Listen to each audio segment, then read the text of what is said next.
The way that we've been situated, the way that we're operating in our systems is it's a broken fix model. Preventive medicine is not what we're really seeking to do within the general healthcare system. That's really not our forte. It's only at that point that we can provide proactive, preventable care that's going to get you the results that you're looking for. They're creating these multi-drug resistant organisms within us, right? Changing our microbiome, taking our microbiota, and nobody is talking about it, right? Wow.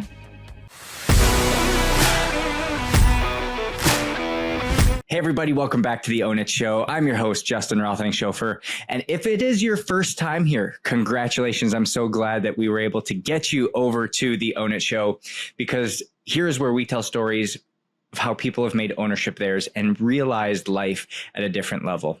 Because we know that true health is ultimately what creates true wealth. And when we can step into that new level, we get to experience life at a different way. And so if you listened to my episode last week, I hope you shared it, because like I said, we went to spaces and we went to places that traditional marketing isn't going to promote it. So the only way which people are going to hear it is if you are willing to share it, you're willing to comment on it, and you're willing to put it on social and send it to a loved one, because this is the information that's going to change generations. It's going to change family lineage. It's going to break chains for a lot of people and ultimately give a lot of freedom. And so on top of that, where do we go after that? I have met probably one of the most interesting, kind-hearted people.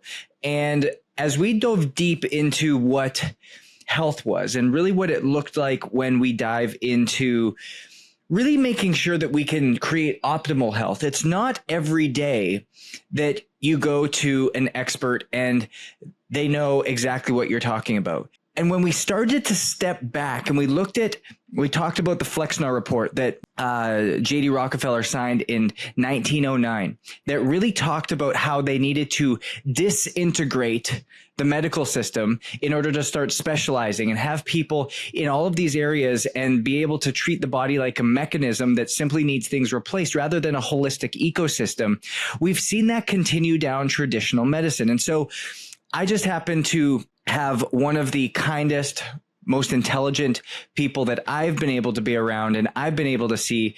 But being able to look at this, Dr. Robert Hernandez, who is not only my neighbor, but also an Own It client and a leading doctor in infectious medicine. And when and we'll dive in and we'll talk to Robert about this journey. But this, ladies and gentlemen, this is probably one of the most elite when it comes to the types of doctors that we have in America, the types of schooling, the types of certifications, the types of board certification exams that you've had to go through, the types of hours that you've had to experience. And so I wanted to bring him on and really dive deep into what does this thing of health in America look like from the inside, from the other side of what we're actually looking at day in and day out. And so, Dr. Robert, it is so good to have you here. Thank you. Thank you, Justin.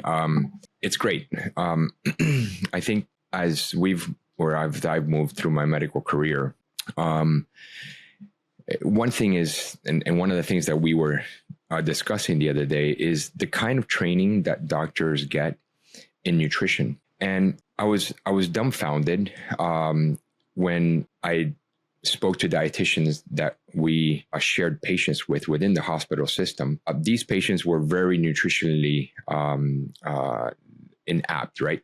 So in other words, these are the ICU patients that are not eating. You have to do enteral nutrition, which is basically nutrition through a nasal gastric tube or an oral gastric tube. And then you have this professional, which is the dietitians or nutritionists, helping us on how to feed these patients and how to provide adequate nutrition to the very infirmed or very critically ill patient. At that time is when I started to realize how little treatment or how little we knew about nutrition as physicians. As a physician, how often or how many nutritional classes did you take through your 10, 12 years of education? If it was one, it was probably too many. It was a basic nutritional class that was sort of linked into the physiology of the gastrointestinal tract system. basic, absorption issues, and how does that get through the system, and how does that get, end up in your bloodstream. And then, so that it was basically the amount of nutrition that a physician gets while training. And having said that, I think that sort of is sort of really emphasized for me on how important it is, how important nutrition is just for preventive medicine alone. But you see, because preventive medicine is not what we're really seeking to do within the general healthcare system, that's really not our forte. So we don't get trained on the nutritional stuff because preventive medicine is really not in our forte, and it's not really what is in demand. And so I think that that's really where the paradigm shift came. Say, wow, it's incredible how important nutrition becomes in the prevention of diseases, and not only from an infectious disease standpoint, which is my specialty, but diseases in general: hypertension, hypercholesterol, metabolic syndrome or metabolic diseases, and all these other diseases that really plague us. And it's just interesting how a physician that is the primary caretaker of a patient is so nutrition is so low on the totem pole of our training. And now, why do you think that is? Why do you think nutrition, in the sense of, we know that we have to have nutrition for fuel. Right. We know that we have to have nutrition in order to keep us alive. We know that we have to have nutrition in order to optimize cellular health. We know that cellular health is ultimately what establishes life. We know that cellular metabolism is where everything occurs, is where everything happens. And so why would the people, or why would the system not put more of an emphasis on nutrition as a treatment, as a go-to, versus the models that we've seen in traditional medicine? I think that since the beginning, or I think since medicine has been around, people go to physicians once they have a problem. Yeah. And I think that that's part of the conversation. I think that if you come to us when you have a problem, we have to focus on how to solve that problem. But really, we should probably be tackling this way beyond that problem, before it started. Yeah. And I think that that's part of the reason that we're sort of focused on this, what we call reflex medicine, right? You have high blood pressure. Okay, well, the reflex is to give you an antihypertensive medication. And another thing is that what I found, I did internal medicine before I did infectious disease, and I had my clinic, and we would see patients in the outpatient setting. And I think that when we would sit down with our patients and I would tell them, hey, you have high blood pressure, you are 60 pounds overweight, you really need to start trying to modify your lifestyle, try to modify what you eat, incorporate exercise, and do all of these things. I have to tell you that, in a very low percentage of these patients, they would actually have the ability, for many circumstances, for many different decisions, I think, or many different reasons, right? One of them maybe was money. Another one maybe was time. Another one was maybe laziness. Another one was probably that they just sheer education, just didn't know how. Exactly. So just not aware of what needed to be done. Yeah. And then discipline too. So, and this is the reason that when we talk about Own It, it's so important, because you address every single aspect of that human nature, which I think is important if you're going to make somebody do something the right way. And so what I'm saying is that the chances that these patients would do what we would tell them to do, starting with exercise and diet, lifestyle modifications, it never happened. And so they end up with a medication for hypertension. They end up with another medication for their diabetes further down the road. They end up with another medication for their cholesterol. And so now they're on these slew of meds, because unfortunately they didn't have the push or the right information, or whatever they may be. I think that goes into another realm of a conversation. But I think that, going back to that point, I think maybe that's the reason why we're attacking this acute thing. Yeah. And I think also on the second part of it is what's behind those treatments, right? Yeah. Who's behind the medications? Who is behind the pharmaceutical companies? Are these companies that really benefit from us, being hypertensive and being diabetic and all that stuff? And so I think that's also a part of when I think that we have to be very, very careful when a drug company does a commercial and says, hey, this is the blood pressure medication. And I think before they say that, they should say, well, really you should be looking at your lifestyle modification and doing that other. So nobody get rich. Nobody gets rich off that though. Right. So I think that's part of the reason that we've focused in that way, in medicine. And I think, Robert, like even as we've continued to develop our relationship and as we've had so many like great conversations, I think that's one thing that is just so amazing about you is you have this ability to take a step back and go, my gosh, I see that we live in this reactionary based space. Yeah. And I see this like from a million miles away. And quite frankly, I value the proactive, the preventative based approach that's holistic in nature, not just for me, not just for my spouse, but for my patients and for everyone around me. And you describe something that's so unique, right? Because by no means, now, if you go back to my podcast from last Monday, I talk a lot about how the system is rigged against us, that the food companies have ultimately created so many chemicals in our food and so much processing that it's ultimately making us sick. And then they're in bed with the pharma companies. And so the pharma companies then have the solutions for that. And beyond that, the government is making legislation that ultimately allows everybody in that triad to get rich. And quite frankly, the medical system is just at the mercy of the system that's been developed. And so by no means do I think that the doctors are behind the scenes going, we have to figure out how to keep these people ill and just by no means do I think that's what's happening. But I think both parties, both the patients, the people we're talking to, you as listeners, have a role, and so do the practitioners, because I feel so bad for a lot of these practitioners. They're burnt out. They're burnt out in the space because can you imagine? Yeah. Can you imagine? And I'd love to like hear your story of being in a lot of these like primary care facilities. And it's just like, it's one patient after another, after another, after another, after another. And it's just an onslaught of people. And so when you get 10 minutes with somebody, yeah, you can sit down and say, hey, I think you should exercise more. I think you should change your diet. I think you should get outside more.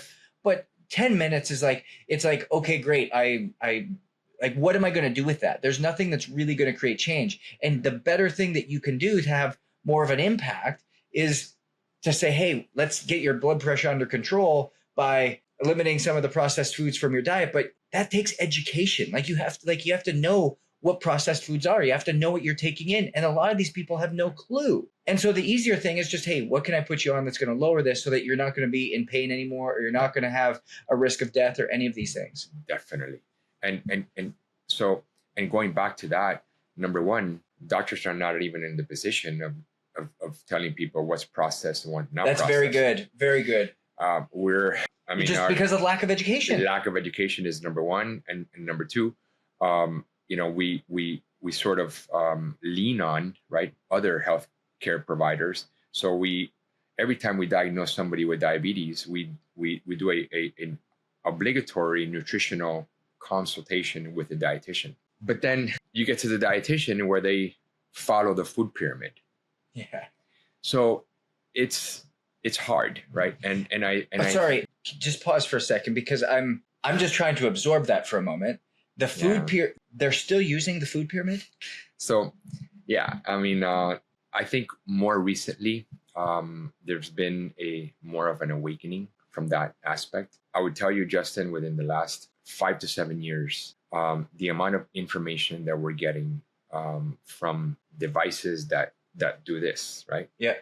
And in general, is really incredible. There was a physician in South Africa that knew way back then, and he knew that processed foods and simple sugars and all that kind of a diet was really getting us in trouble. Once in the 70s, when they sort of put more sugar into our food and took away their fat, because heart disease and hypercholesterolemia and everything else under that guise. Yep.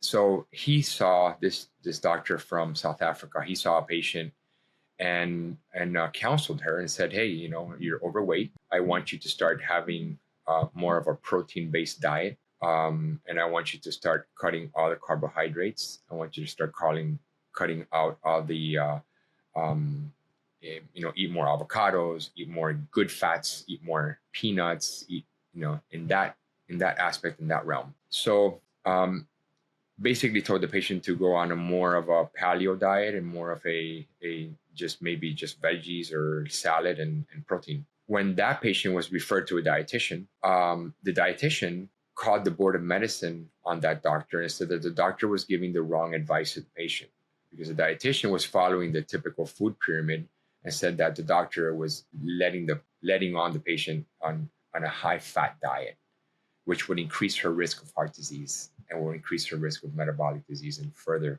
complicate her. So, in a long story short, this doctor went on a mission to save his license, and really compiled a lot of literature regarding, and his name is Dr. Nowak, but a lot of literature compounding, meaning that was fat good for you, and what's the evidence, right? There's a lot of evidence that we have in medicine and in what we do, that's for sure, right? We have evidence that tobacco smoking gives you cancer. I mean, the evidence there is unmistakable. It's there. It's the odds ratio is there. The numbers are there, but the numbers are not there telling you that fat is bad for you, and the numbers are there that sugar is bad for you, but people were completely obliviating that. And so this doctor saved his license, put up a lot of literature up, which I think piggybacked on top of others and others and others.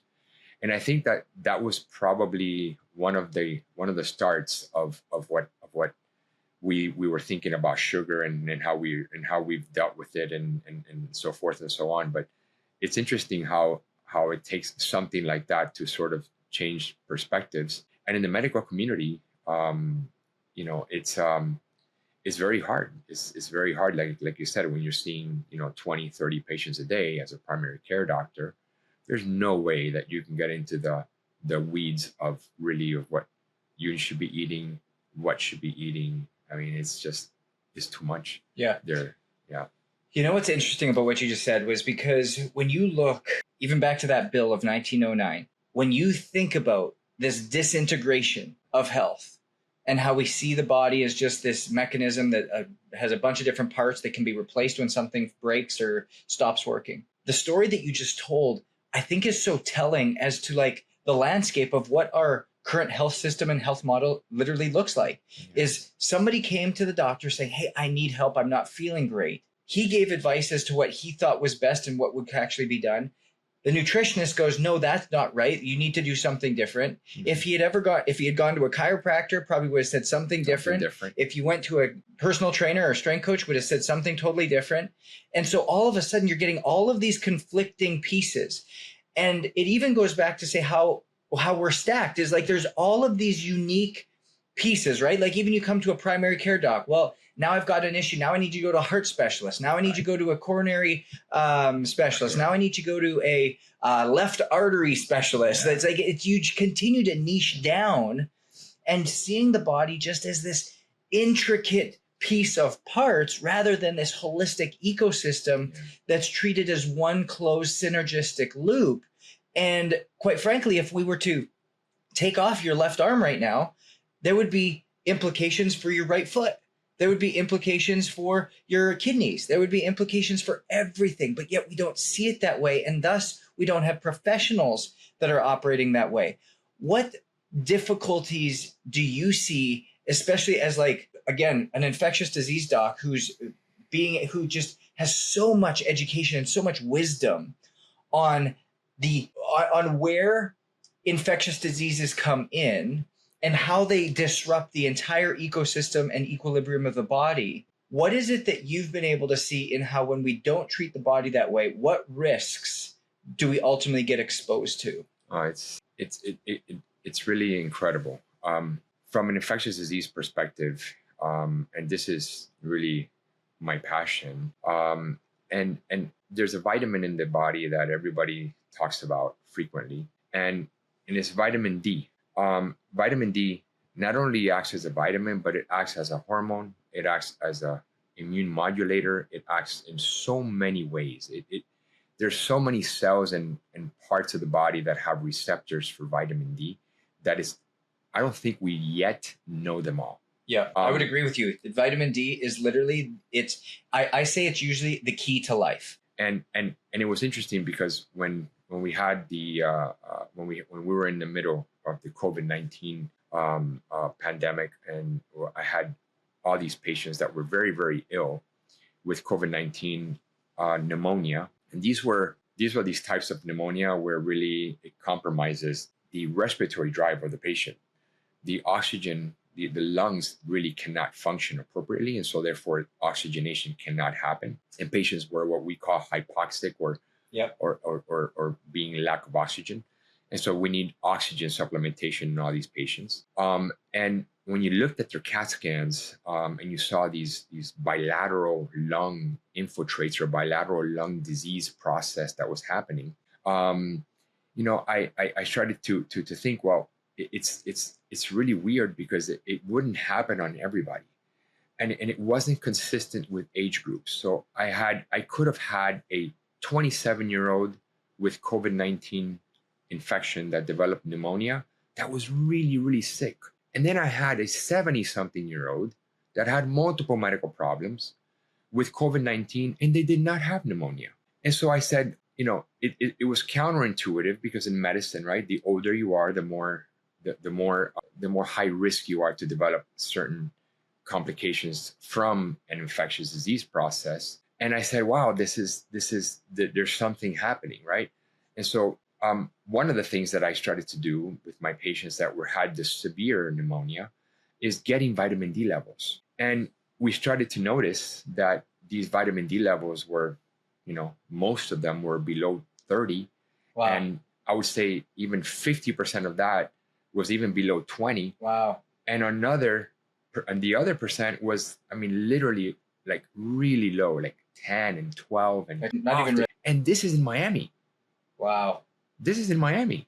No shortage of sunlight here. Right.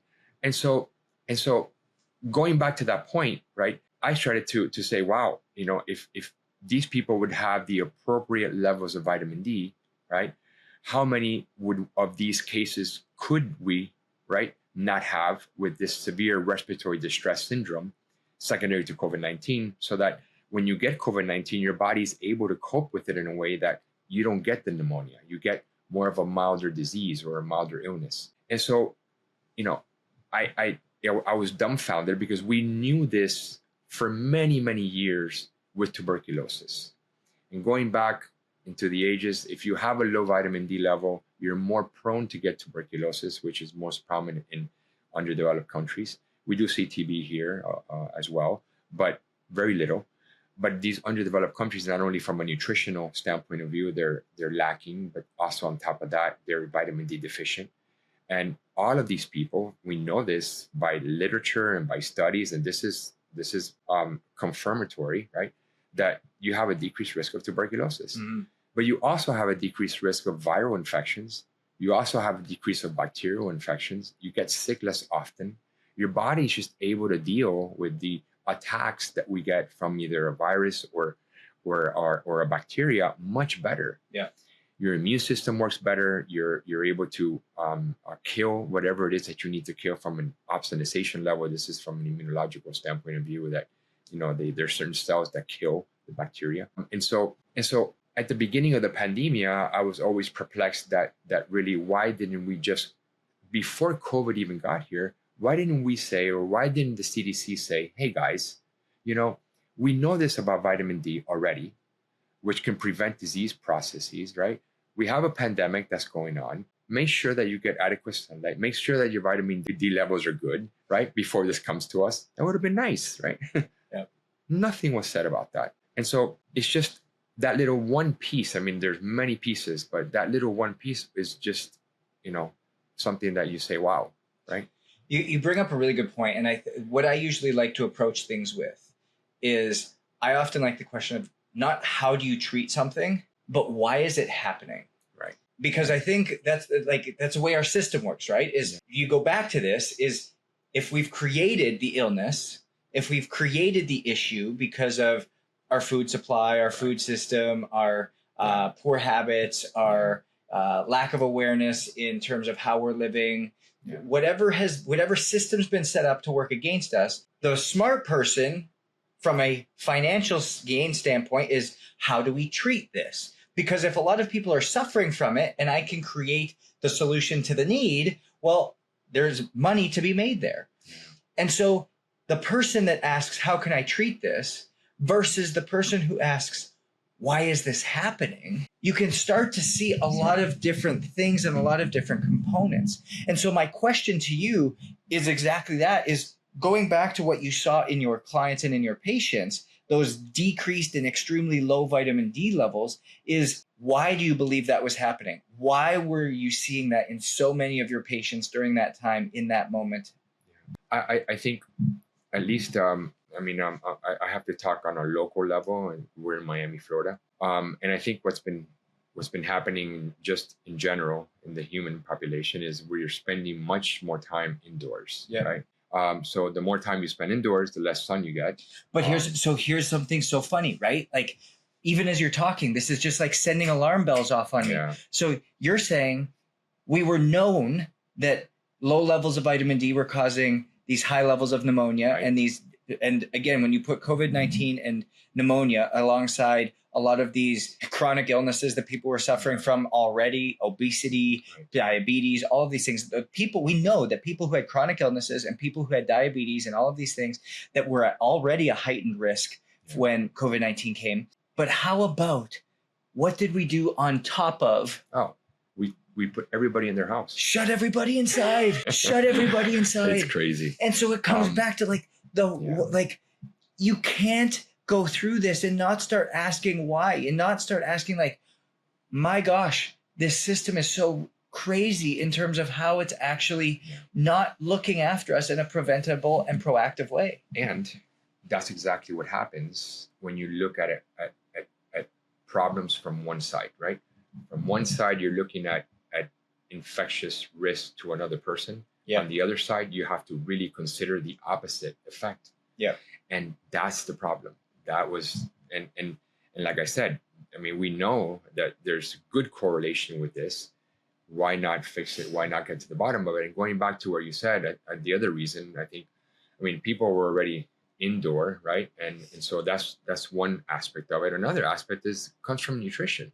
I think we've tried to intervene so much in our what's happening with our food, and get rid of this and get rid of that, and that can you imagine we've had to, and in Sweden recently they did something very interesting. A lot of times you have patients or you have foods that say fortified with iron, right? And so they're fortifying food with iron on a population that really, you're probably over saturating people with iron now, because you're fortifying food with iron, because the natural food will give you just enough that you like, but not too much, right? Naturally. But because you're doing it unnaturally now, you're probably putting a lot more iron in people than they should be doing.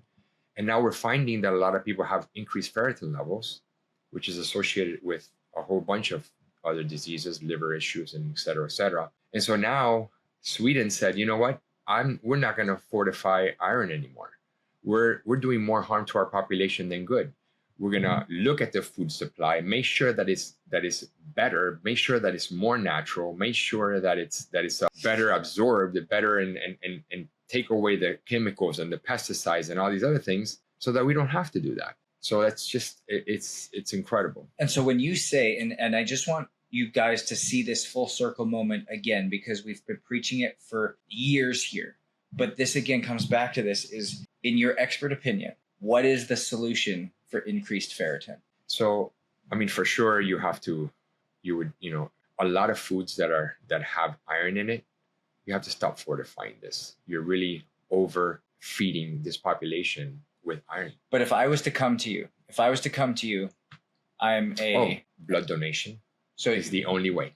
So blood donation. Am I going on any type of pharmaceutical? No. Just donate your blood. Oh, well, unless you're, unless you're making a bag for blood, right? And to storage and all that. And then from that, what could my risk be down the road of long-term increased ferritin? Number one cause is hemochromatosis, or liver disease is a big thing. Which is one of the leading causes of death in the United States. Which deposits a lot of iron, and not only in the liver, but everywhere else too. And so it's a real issue. Not only I think it's underdiagnosed, but when you look at retrospective studies and levels of ferritin, you can predict how long you're going to live by your levels of ferritin. Really? So above 250 level of ferritin, 250 to 300, you're only living to 65, 70. So as long as the levels of ferritin keep coming down and down and down, your life expectancy goes up and up and up. Really? And it's very interesting, right? And so again, these are numbers that are across the board. So, but the association exists. I mean, it's there. So when you think about this and you see people, if somebody was to come to you today with, and let's just take a ferritin number of 400 for an example, what's the first thing that a doc or somebody in the medical field is actually telling them?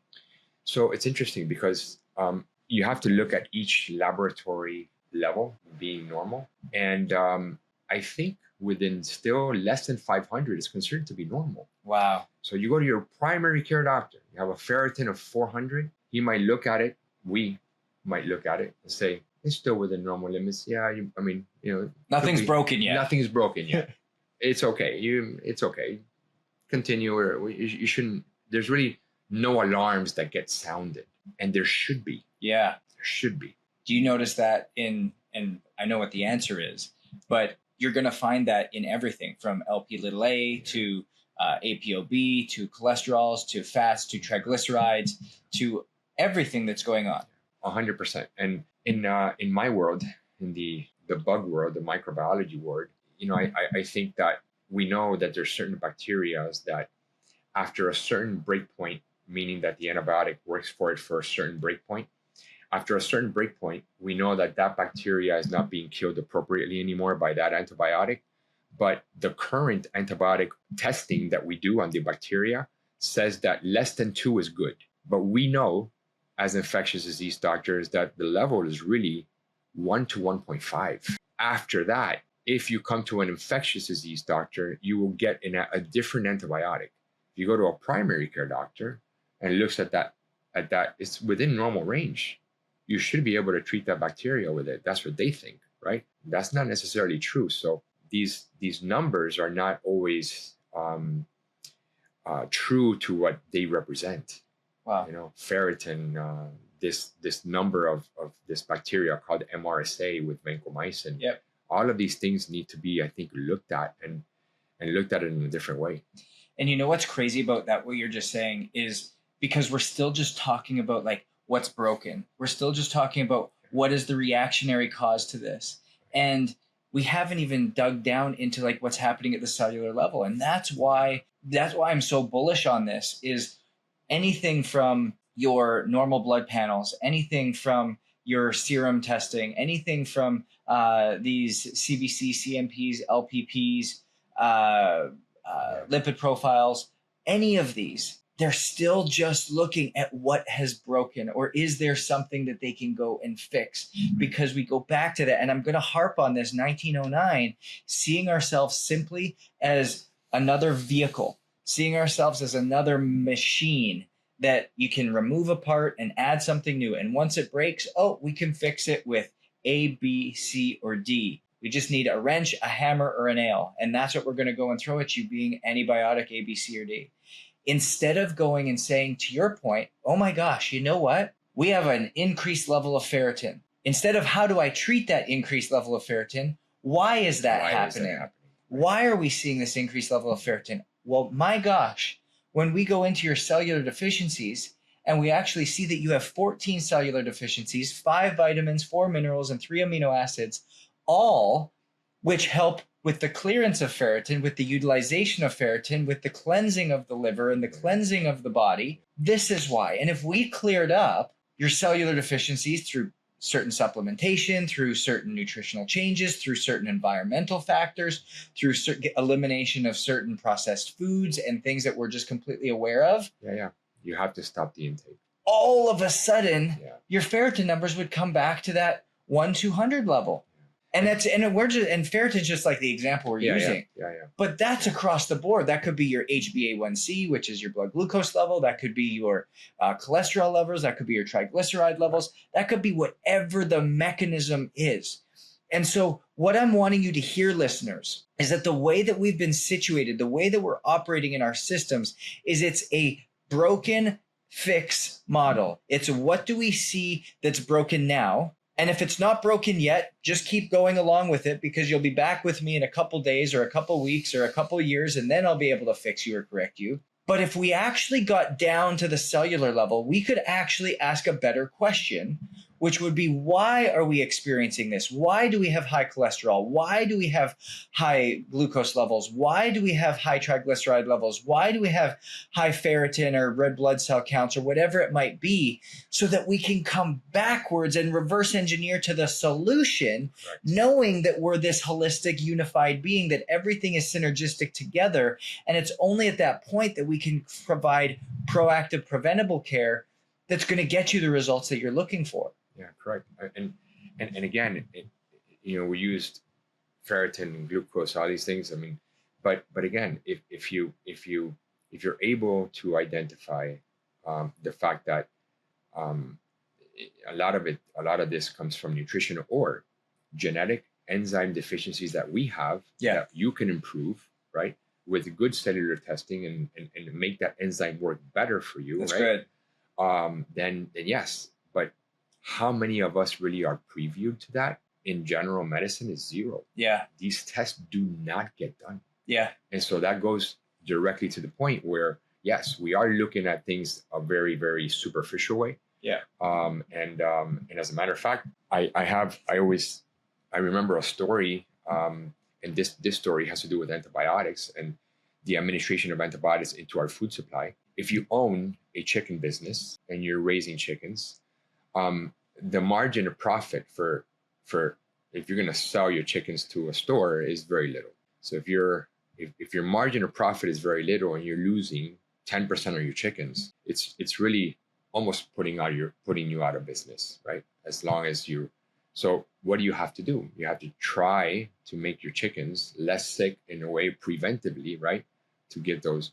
And what do? We massively feed our chickens antibiotics. The antibiotic that's most common that we feed chickens is fluoroquinolones, which is an antibiotic that we use for a whole host of diseases. And I'm going back to this because we've had multiple times where somebody gets admitted to the hospital. It's a young man, young lady, or a young lady, either one. And they get admitted with an acute appendicitis. And basically, you have an appendectomy. They remove your appendix. The surgeon takes a little bit of a culture because they saw the appendix inflamed and it had infection. And so they take a little bit of a culture, and I put the patient on an antibiotic. And the antibiotic really is a couple of days only after you go and remove the actual organ, right, that's infected. So the antibiotic administration is only a couple of days, but then in about 48 to 72 hours, we get a culture result on the organism that was predominating, causing the infection of the appendix or the gallbladder or the colon. You can extrapolate that. But so the interesting thing is that these patients had a bacteria called E. coli. And E. coli, as we know, is a very common bacteria within all of our colon, all of our intestine, lower tract. And the interesting thing about this E. coli was that it was very resistant to antibiotics. And so I go back to the patient's room and I said, hey, you have a very resistant organism that we found in surgery. let me ask you a question. Have you taken antibiotics multiple times for any reason within the last couple of years or within the last 6 months, right? Because antibiotic administration is the number one risk of antibiotic resistance. Yep. Bacteria will not create resistance if they're not challenged, right? And so this patient tells me, no, I haven't had any antibiotics. I don't even, doc, I don't even like to take Motrin. I mean, I'm very healthy. I eat right. Mm-hmm. And I said, so let me ask you another question. Have you been taking care of a very ill family member? That's another reason that you can get multi-drug resistant organisms. You have a family member that we're bombarding with antibiotics and in and out of hospital settings and all that. That's where these bacteria live. So let me ask you that question. No, I don't really take care of anybody that's sick or infirmed. And then let me ask you one last question. What do you eat? What's the main source of protein that you eat? Oh, I only eat chicken. And in my mind, I'm like, oh my God, right? Like these antibiotics are going into our body. They're creating these multi-drug resistant organisms within us, right? Changing our microbiome, taking our microbiota, and nobody is talking about it, right? Wow. So from an infectious disease physician, I mean, my goodness, I mean, you don't get antibiotic resistance unless you're exposed to the antibiotic.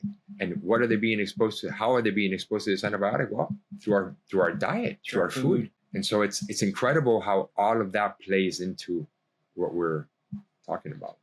That is, I mean, as you said that, I literally got goosebumps and chills because you can start to see how you said something that I think everybody listening would relate to. And you said, the patient said to you, oh no, doc, I eat healthy. Oh no, doc, I live a healthy lifestyle. Yeah.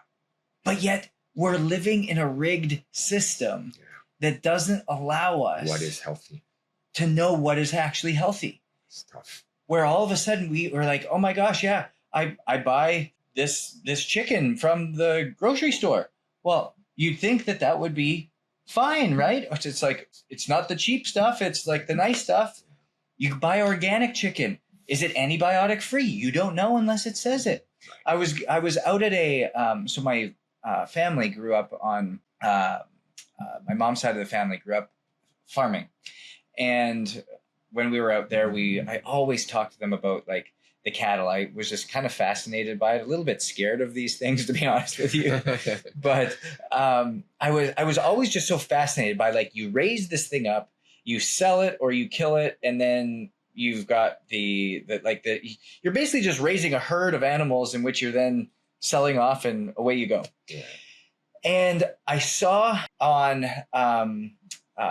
as I was starting to investigate, like, how can I eat healthier, right? Like actually get grass-fed, grass-finished beef and these different things. Did you realize that what farmers and what people are having to do now, because in order to make this happen, remember, your food companies and your pharma companies are subsidizing a lot of these farmers and making a lot of these regulations that they have to pass in order to do it. Just like you said, hey, we're having a lot of our chickens die. And then as we buy and we sell them off, like if we don't actually bring them to you in a usable form, like we don't get paid on this. So we're incentivized to ultimately get more chickens to you. So what's easier, for somebody to do grass-fed, grass-finished and have them roaming around in a pasture, or to have them in stalls and to cut grass and put grass clippings in troughs that they simply eat and call it grass-fed, grass-finished? And that's the newest thing that I saw. I was like, oh my gosh, this is what grass-fed beef is now. So what you have to look for, it has to be grass-fed, grass-finished, and pasture-raised. Yeah. And I was talking to Frances about it the other day when she sent me that farmer's food or farmer's market food guide, and just looking at a lot of these names that you don't even see anymore. And I was like, my gosh, look at the craziness that's happening. And even the eggs, it was farm fresh, pasture raised, organic eggs. I don't even know the lingo. It's unbelievable. It's crazy. And so it continues to change. It continues to iterate. And that's why, listeners, I just encourage you to continue to take ownership of your own journeys. You have to understand this. These stories are not uncommon. Unfortunately, these are the commonplace. These are the things that we're seeing over and over and over again. And as we lean into this, you have to realize that you are simply a pawn in a bigger game. And if you're not taking control of your own environment, your own ecosystem, in empowering yourself, educating yourself, that is when it becomes difficult. That is when it becomes hard. And quite frankly, that's been our mission at Own It. It was really to make sure that we could get you the best information necessary. And so what I've been able to do and what I've continued to do is I've curated a list of the top 10 or the 10 main food companies that own 98% of all food that we ingest. And I've actually made a list. And so if you want that list, there's Procter & Gamble and General Mills and PepsiCo and Coca-Cola, Kraft. I've made a list of all of these different companies and so and everything that falls underneath each of them. So if you want that, go to Instagram, follow me there and message me food list. And then I'll send you over that list just so that you have it and you have access to that. And then the other thing that I've also built is what you should look for when you're getting your fruits and vegetables, your meats, your alternatives, and what the best carbohydrate sources are. And so being able to give you these so that you can be empowered and you can have knowledge on where to go and where to do this. There's a couple places that have just been so incredible with how they've done things. And it's Thrive Market. But again, even a story that I'll give you, as I've been a huge Siete fan. So Siete chips. So Siete chips, they were made without any seed oils, without any artificial processing. They were based out of Austin, Texas. And just 2 months ago, they sold to PepsiCo for, it was like $500 million, like something crazy. They had a huge market share. They were growing in popularity. Everyone was using Siete. That's why they buy. And PepsiCo goes and buys them. And not less than a month later, seed oils, artificial sweeteners, artificial ingredients, the food labels have changed. It was incredible to see how fast this happens. And this is why it gets so confusing for consumers, is because you're like, I thought I was choosing something great, but instead now I'm not. And so, I mean, the same thing happened with Nature Valley. No, pardon me, not Nature Valley, Garden of Life. I was a huge Garden of Life protein fan. They did so many great things with Garden of Life protein.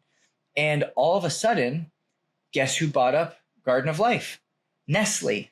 Wow. As soon as Nestle bought them up, you look at the ingredient list, they've got high fructose corn syrup. They've got all these other artificial sweeteners. They've got 7 chemicals that I can't even name.